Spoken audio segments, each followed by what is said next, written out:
folks. My name is Sam Slishman. I'm an emergency physician, and I've been doing Slishman Essentials to learn about new products that are out there that I have never heard of or seen before. And who we have here is Andrew Macphail in England with Mangar Health. And he is here to tell us about emergency lifting cushions, specifically the Camel and the Elk products. For starters, give me basically your 2 to 10 minute trade show. Let's say we're in a hall. I'm walking along and trying to avoid eye contact. And how would you suck me in? And what would be your sales pitch? So the first thing we do is obviously our products are unique. So when you're walking past the trade show, you would look at our products and think, what do they do? Because at the end of the day, everything is inflatable. And the reason everything is inflatable is because it's lightweight, can go right to the bottom of the floor or the bottom of the bar. So we do everything at Mangar, from lifting your legs into bed to lifting you off the floor, from lifting you in and out of the bath. We're totally covered. So we provide independent living equipment, inflatable, independent, lightweight living equipment to help you out. What I would say, because we're here to talk mainly about the Camel and Elk lifting cushions, is every single ambulance in the UK has an elk on board or a camel. So every single ambulance that you see driving around in the UK has an elk or a camel on board. So you can't get a bigger sort of testimonial than that. And also in the US, our elks are used by Richmond Ambulance Service, and there's several other ambulance services starting to take the elk and camels on. But we're also used by veterans associations, the VAs. So we're used a lot in there, both in the hospitals and in their individuals' homes. The elk is a small, lightweight, inflatable product, which can lift up to 1,000 pounds off the floor. And it can lift anybody, anywhere they fall. And the same with the camel. The camel is the product I'm sat on, and we'll do a demonstration of the camel later. And that stands for complete air moving elevating lift. And it goes from completely flat to be able to the backrest, inflates the person. So again, you can lift them off the floor easily. And the camel are used by lift teams, ambulance services, assisted living. Basically, our products can lift anyone wherever they fall from the floor up safely without hurting the carer and the person being lifted. And so what is the first step? You have a patient who's lying on the floor, are they unconscious or conscious, and your medics come up, the product is deflated, right? Yeah. And then what is the process for getting the patient onto the camel? So I'll do a demonstration a bit later, but I'll talk you through the camel. The first thing you do is you take the camel out of the bag. Camel's easily portable, so you can take the camel out of the bag, roll it out, and then you connect the airlines up.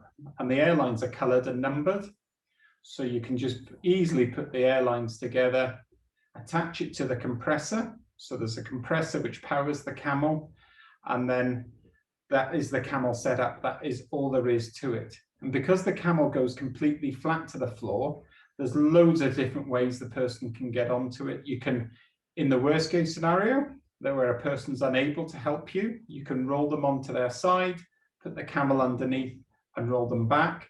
But most of the time, someone has a fall, they've fallen over and they're uninjured. They just need a little bit of help to get back on.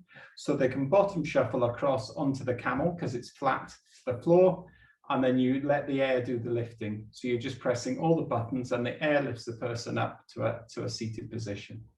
Well, the cube space, the size of the cushion is here. So that's the surface area there that you can see. So it's designed that it can fit somebody's bottom on the cushion, but also so that it's small enough to fit in the tight confined spaces, because not everybody falls over in a nice big space. You know, a lot of the time they fall over between the tub and the toilet, or the bed and the wardrobe. It's always tight confined spaces.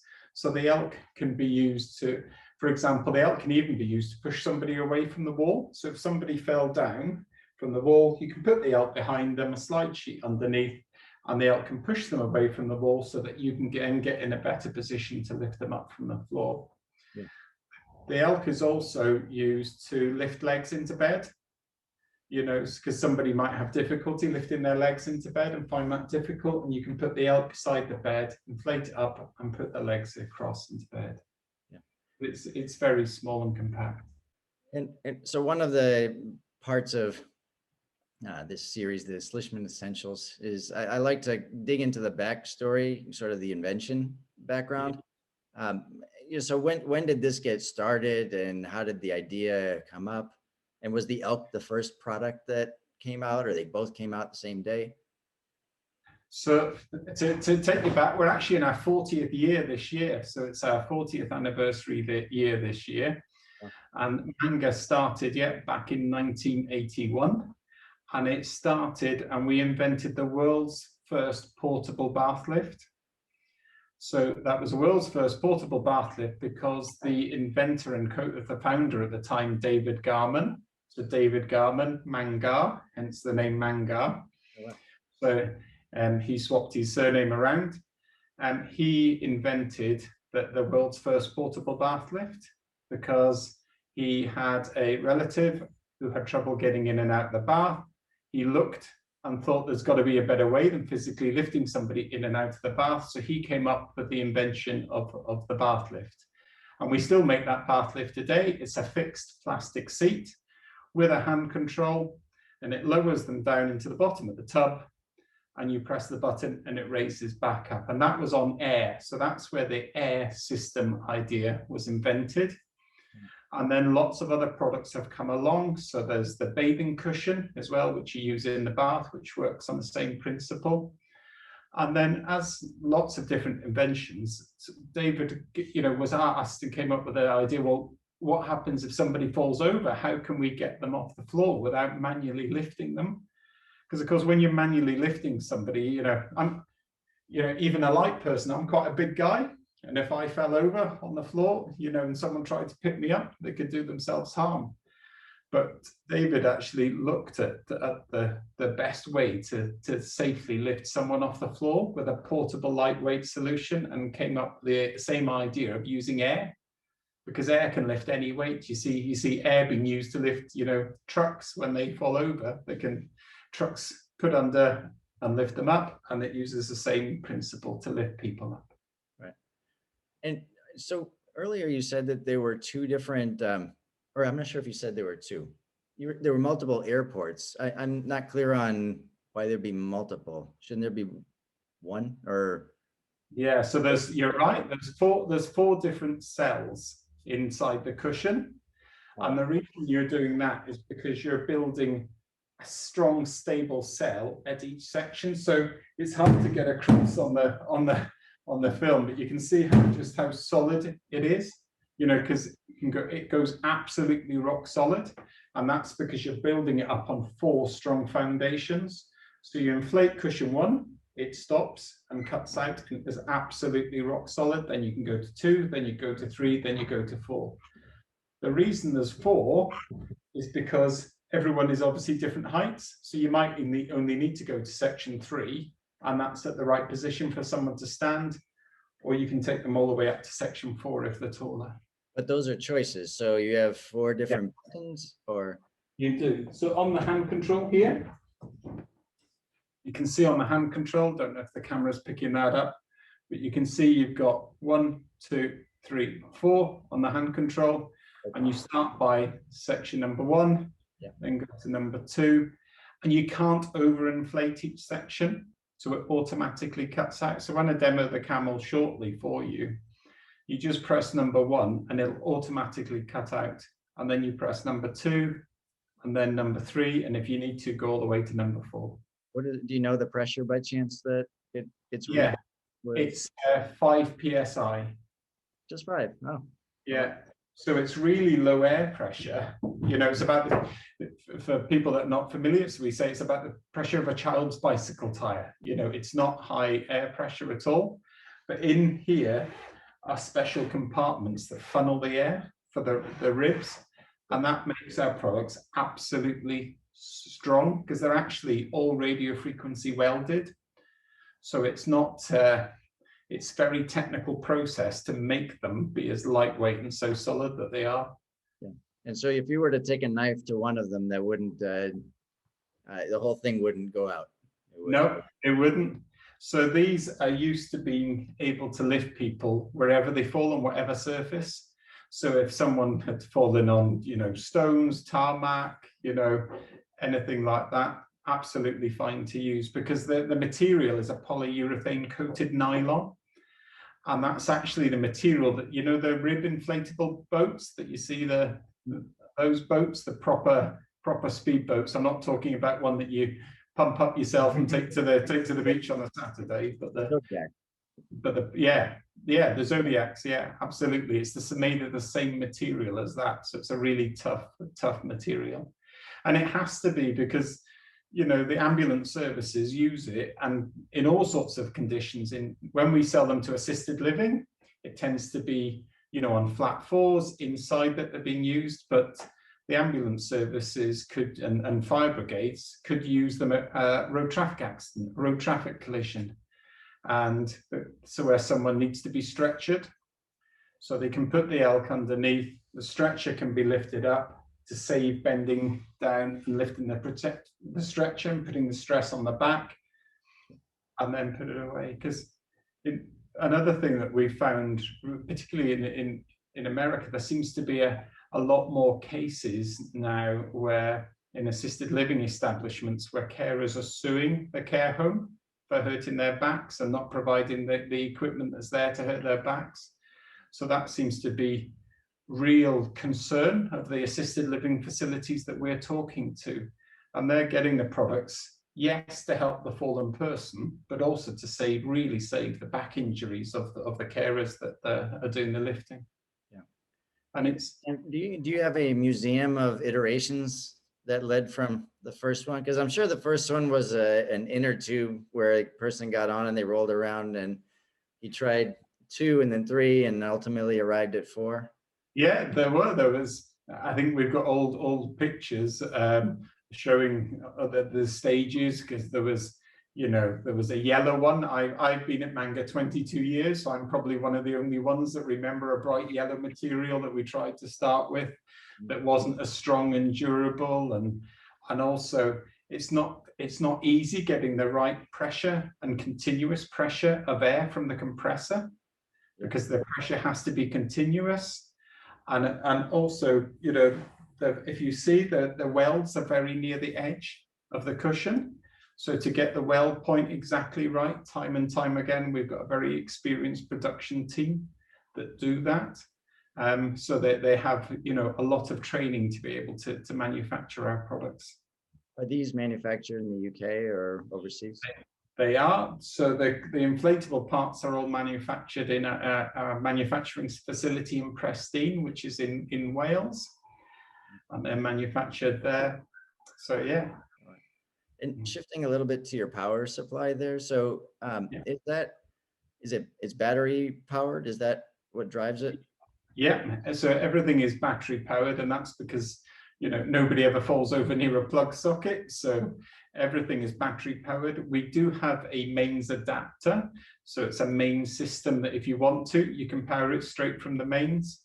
But absolutely, most people just use the battery, so that if someone fell down, up a mountain somewhere, absolutely fine just to go and lift them. That's the trick. And that was what, when David invented it, was it had to be solid, because we're going out and we're lifting people that are up to 1,000 pounds. So we're lifting some heavy people, and it has to, when you're there, you don't want a product to fail.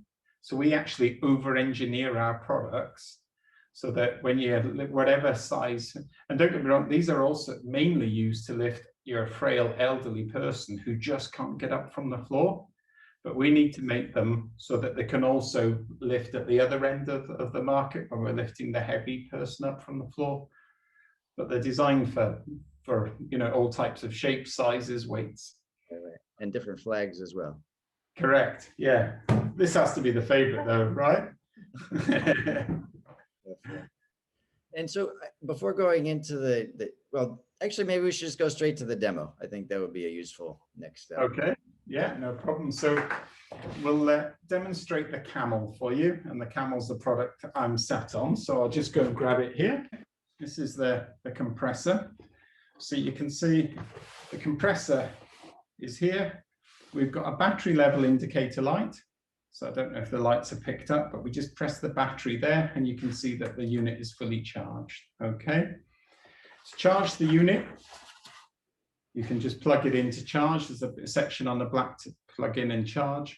Or a lot of the assisted living centres and in the ambulance, we do a docking station. So you can dock it and it's charging as soon as it's docked. It's you know, like the Lairdale suction unit. I know the ambulance crews that use those, it works on exactly the same system. So you just dock it in there and it's ready and charging. And it's also crash tested, so it can go back in an ambulance. And I was expecting when it got crash tested to see this great fancy thing, but it just goes along and nothing happened. But then that's what you want to happen as a result of seeing the crash test. So got a battery indicator. You can use the compressor anyway, you know, and it is splash proof. So as you're using it in the UK, it can be raining outside and the product's absolutely fine to use when it's wet, because obviously people fall over when it's wet as well as it's dry. So that's the compressor. This is the Camel, and the Camel stands for Complete Air Moving Elevating Lift. Okay, well, we won't test you on that later. Everyone just calls it the Camel. And the L here is emergency lifting cushion. But quite often people say to us, we should change the name from emergency lifting cushion to everyday lifting cushion, because it's used every day rather than an emergency now. So it's just used when people fall over. So you can see drawstring on the side. We simply slide the drawstring out, pin it down, and the Camel comes out like that. So you can see on here, we've got the Camel badge, okay? And that's so that you know where to put your head. So you can see the Camel badge is there. And also there's a set of instructions here. So just in case you forget, there's a set of instructions. But it's really easy. All this is telling you to do is to connect the colors and the numbers. So I'll just do it up here for a while I connect it so you can see. So just unfurl it, okay, like that, and this is upside down. And then you get a hand control with the numbers that we showed you earlier, 1, 2, 3, 4. And then you get 4 colors and numbers. So you can see on here, you've got 1 red, 4 yellow, 3 blue, and 2 black. Okay. And when we go out to the country, people say it looks like a milking machine sometimes. So, but it's easy to connect it up. And then you can see on here, we've got the same colors. Yeah. So we can see on the black, blue, yellow, and red. So you simply just get the hand control, line up the number to the number, and you hear a click, and then you know it's connected. But it really is that simple. If you get them out of sequence, you'll just have a middle one, or will it connect out of sequence? Yeah, it will connect out of sequence, and you'll notice it's slightly, you know, the middle one inflates before. Yeah. It is best if you can follow in sequence. Yeah. You know, so we always say it's not a life threat if you don't. No, it's not. No. So we have built that into the product again, so that if you do accidentally press a button and you see one of the sections coming up, it doesn't matter. It is best to follow the 1, 2, 3, 4, but it doesn't matter. Okay. So we've connected the airlines up. I'll just show you this part first. We'll connect the airline into here. Yep. Okay. So that's the side connected, and then we just press the on button. And that is the Camel connected and all ready to go. There's a number of different ways that you can get somebody onto the Camel.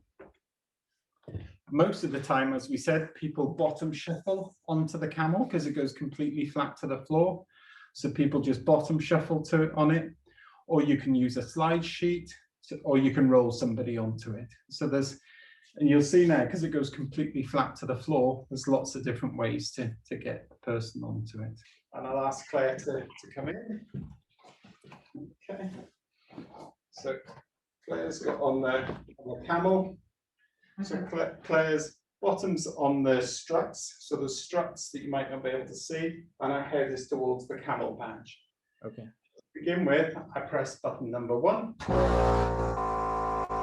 number 1 inflates the backrest.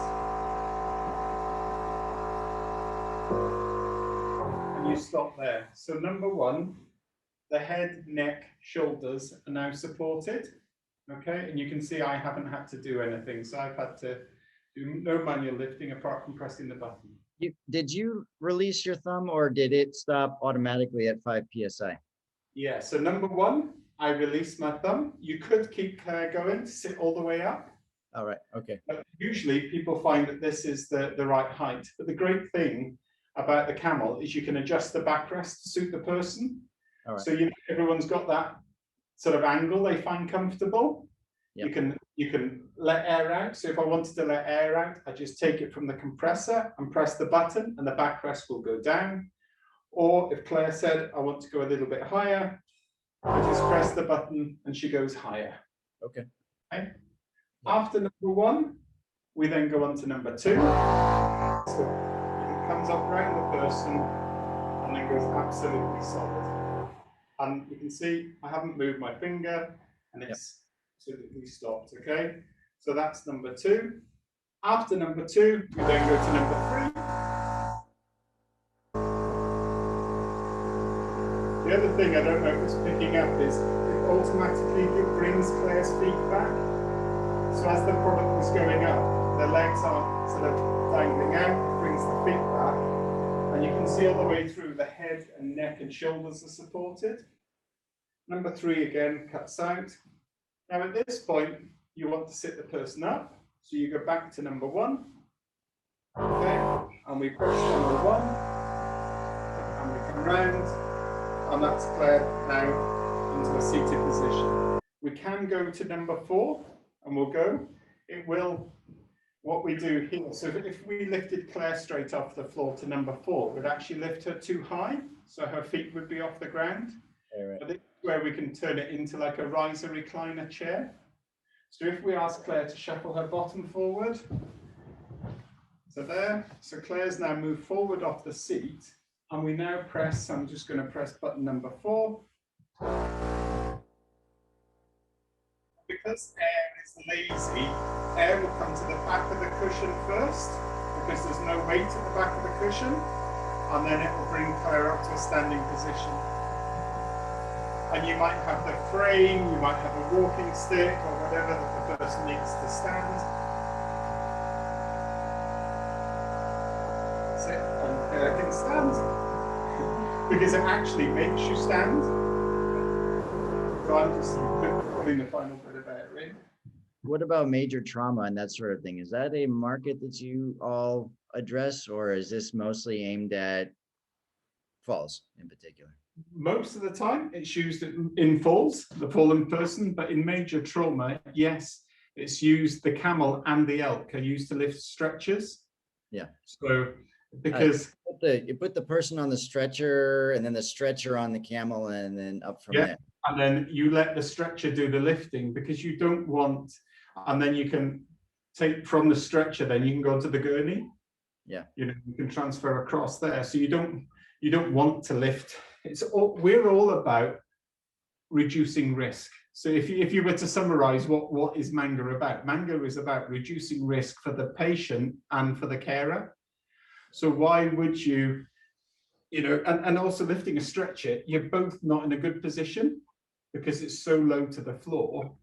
And even if you just raise it up to the level that I'm at now, you can then slide straight across onto the gurney, from using an elk or a camel. When you use the camel, you just don't inflate the backrest for obvious reasons, and it comes up completely flat like that. Right. Behind you, you know, what's not clear is if you have, do the levels 2, 3, and 4 extend far back behind so that it is sort of a bed? You can just Yeah. rotate it. Yeah, okay, that's useful. So you can see there. So number one, you inflate in the arm of the backrest here. Right. And the backrest actually comes around you. And as we say in Wales, it gives you a cwtch. So it gives you a little cuddle, you know. So it comes around you to give you a cwtch. Number two inflates the bottom two sections. Okay. Yeah. And then number three is there, and number four is the last section at the top. What you don't realize though is it's actually hollow. Oh, right. And your bottom sinks into this area here. Yeah. So it actually comes up and around you and cocoons you. And you can see now the lines there, which are the reeds. And that's which channels the air to make it absolutely solid. Right. And does that apply to the elk also? Is that a hollow in the middle? No, the elk is solid in the middle. So that's the elk when it's not inflated. Okay. And you just open the elk out like this, and you can see the elk has 4 cushions, and they're solid. So it's a solid bottom, and you just inflate the elk up like that. The difference between the elk and the camel is you become the backrest for the elk. So you're supporting the person. You're not taking any weight, but you're just there for support. Why don't I venture into the getting it into the US conversation? So, Yeah. I mean, are you the distributor in the US? Are you looking for distributors here? So we work with distributors in the US. So we've got specialist distributors. We're always looking for more distributors. And we also work with 1099s. So we have a small team of 1099s who look after, you know, the assisted living centers, your veterans associations, your ambulance services, and some of our bigger distributors do the same. But yeah, we're always looking out for more distributors in the States. I will admit, I'm amazed to hear that you got it throughout the NHS, been around for 40 years, and this has never entered my life, you know. And that's, we say we're the world's best kept secret. You know, that's one of our phrases, that we are the world's best kept secret, and we're only starting to get it. So, you know, it's used in Australia. You know, the ambulance services in Australia have it. The ambulance services in the UK have it. There's ambulance service starting in Europe are having, but it's not just ambulance services, it's assisted living facilities, it's care homes, it's basically, it's where anybody falls. Yeah. You know, they need a camel or an elk. So it could be your shopping malls, you know, your big shopping malls where they have people that fall over in the shopping malls. I tell you what, we'll go and get the elk and pick people up from, you know, from the floor. Now, are there competitors that you are, that is anything similar to this, or you're the show? The product really is unique. There's no other, you know, air-filled lifting device that lifts people from the floor. Yeah. And to link it back to the start, you're walking past a trade show. The best thing we can do is demonstrate the product, because that stops people in their tracks. Yeah. When people see, you know, somebody lifting me up, you know, just by pressing 4 buttons, everyone stops, you know, because they're like, how can you lift that big guy off the floor just by pressing buttons? Yeah. You know, and it's so easy to do. And is there a suction aspect of it too, or no? No, there isn't, and it's not needed, because as soon as you release the airlines, the product goes flat. Yeah. So you just release the air. So you've got the elk here, and all I would need to do, connect the number 4 up here. So all I need to do is press the button on there, and the air goes out. Oh, you're not even squeezing; it's just going out. Literally, don't press it, and because of the pressure, the air will come out straight away. So, but for transport, then you have to maintain connection to the compressor. Then. Yes. So, well, no, you don't need to maintain. So you mean so that like I'm sat on it now? Yeah. So no, all you need to do is keep the air lines plugged in like that. The compressor doesn't need to be connected because there's a seal inside the hand control. Okay. But all that needs to be connected is this part of it, and then to take it out, you just pull it out, and the air automatically goes out. Right. So it's not. I guess to some extent, my mind always goes toward transport, but really this is a lift device. It is, yes. Like you're moving the cushions along. You're getting the person up and to the Yes, next. correct. And you know, a lot of the time, because most of the time people fall over, they are uninjured. So most of the time it is getting somebody up and then they can walk away, because just because they're fallen over, it doesn't mean that they can't walk away. Or you can, you know, I could side transfer onto a chair, side transfer onto a wheelchair, or anything from here. So they're entirely flexible to use how you like. But the heaviest person I've lifted was probably, just doing the conversion, probably be about 800 pounds. So I've lifted someone who was, you know, is about 800, 900 pounds. So. Wow. And that, yeah. What was that? Was that a real life scenario, or that was a? Yeah, that was a real life scenario in the UK. We got a telephone call because the person had fallen over, and we were asked to go and help. And the person called us because they knew I happened to be in the area, you know, and they said, "Can you come and help?" And I came and helped, and we actually used the elk. So most of the time, you can use the elk of a camel on your own as a single responder. But obviously, when someone was that size and that weight, it needed a couple of more people. But still, none of us, the elk, did the lifting. You know, we didn't take any weight. And the person, it was fantastic to see, because it just lifted the person up, and they were so much more relaxed as it started to go up, because they thought it wouldn't be able to lift them. Right. And they got confidence after the first section had inflated. They didn't realize how hard it would go. And then up they came.